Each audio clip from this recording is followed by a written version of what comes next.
belajar materi di bab kedua, yaitu tentang listrik statis. Listrik statis, dari kata-katanya statis, pasti anak ibu semua paham ya, statis itu adalah diam. Maka di sini listrik statis adalah listrik yang muatannya yang diam. Mungkin di waktu SMP dulu pernah dibahas sedikit tentang listrik statis, yaitu percobaan sederhana sekali, yaitu contohnya saja misalnya TV ya, televisi di rumah kita semua.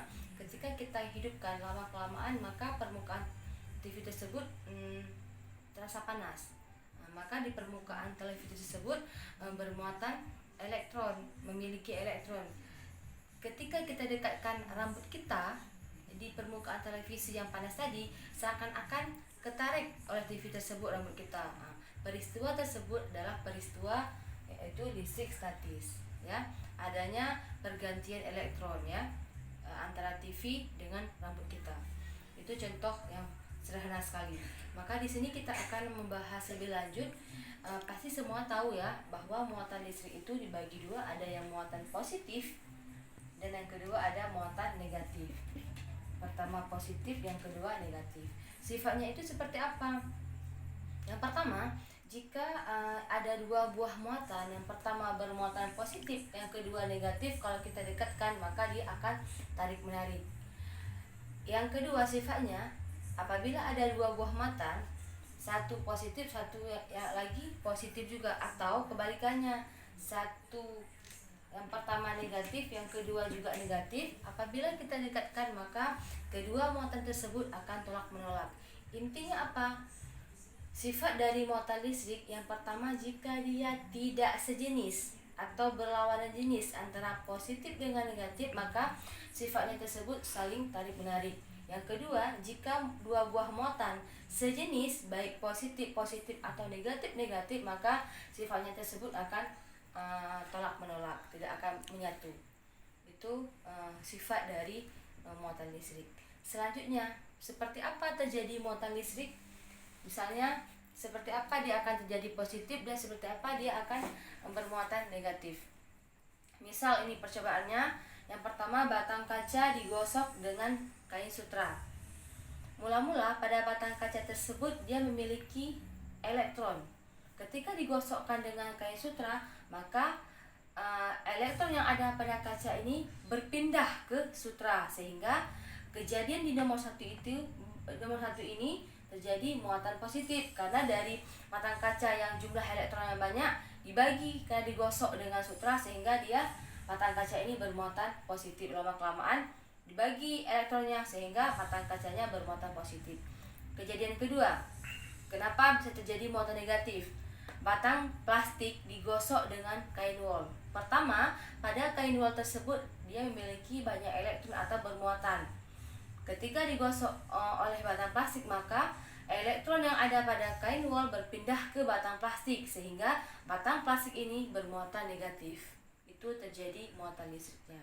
Ada yang positif, ada yang negatif. Muatan positif dan negatif ini dicetuskan oleh Benjamin Franklin. Ini penemu yang pertama atau pencetusnya, Benjamin Franklin. Pada muatan listrik ada istilahnya elektron. Berapa elektron itu? Satu elektron itu nilainya 1,60 kali 10 pangkat min 19 coulomb. Coulomb ini apa? Coulomb ini adalah satuan dari muatan listrik.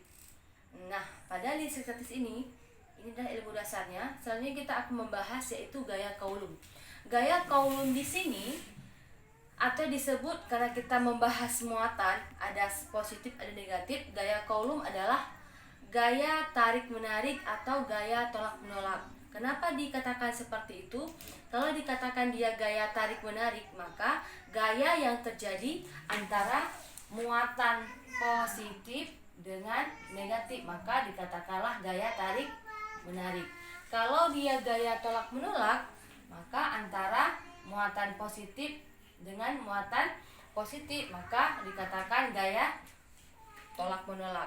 Maka di sini akan kita bahas berapa besar gaya coulombnya atau berapa besar gaya tarik-menarik atau tolak-menolak pada dua buah benda. Kita akan mencari berapa nilainya.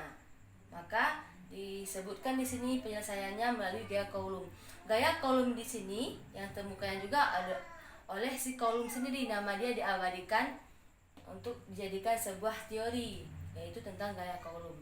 Gaya Coulomb atau gaya tarik menarik atau tolak menolak diformulasikan dalam sebuah rumus F sama dengan K kali Q1 kali Q2 per R kuadrat. F sama dengan K Q1 kali Q2 per R kuadrat. Ada Q1, ada Q2. Misal seperti ini, ada dua buah muatan. Kebetulan di sini ada positif sama positif, maka dia akan tolak menolak. Yang kedua ini ada muatan negatif dengan positif, maka dia akan tarik menarik. Antara kedua buah muatan ini dan ini memiliki jarak yang namanya R. Setelah terjadinya tolak menolak, maka jaraknya semakin besar. Seperti itu. Maka dari rumusnya F sebanding dengan dua buah muatan Q1 Q2 dan berbanding terbalik dengan kuadrat jarak, R-nya dikuadratkan. Seperti ini. F itu apa? F gaya tarik menarik tadi atau gaya Coulomb, satuannya Newton. Q1 Q2 sama-sama menyatakan muatan, baik dia positif maupun negatif, satuannya C atau Coulomb. R adalah jarak antara kedua muatan, satuannya meter. K ini dikatakan konstanta kelistrikan. Konstanta kelistrikan itu sudah ketetapan nilainya, berapapun bentuk soalnya.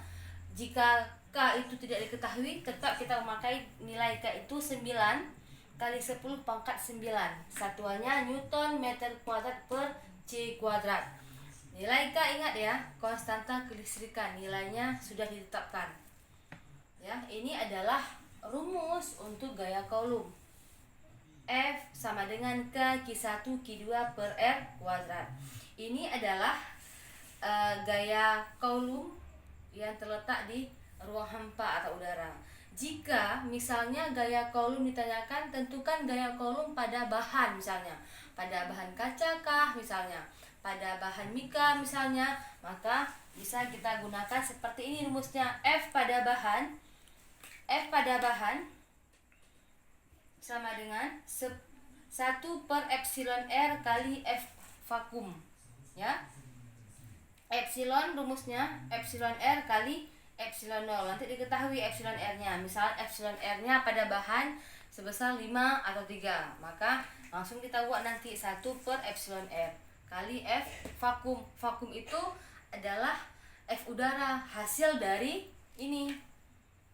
Dari hasil F ini kita masukkan ke sini, baru dikalikan dengan 1 per epsilon R. Nanti akan jelasnya di contoh soal, nanti Ibu akan jelaskan ya.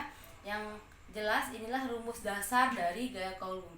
Kalau kita menyebutkan bunyi dari gaya Coulomb sendiri, gaya tarik menarik atau tolak menolak antara dua buah muatan akan sebanding atau sebanding searah dengan masing-masing muatan dan akan berbanding terbalik dengan kuadrat jarak. Itu bunyi dari gaya Coulomb sendiri.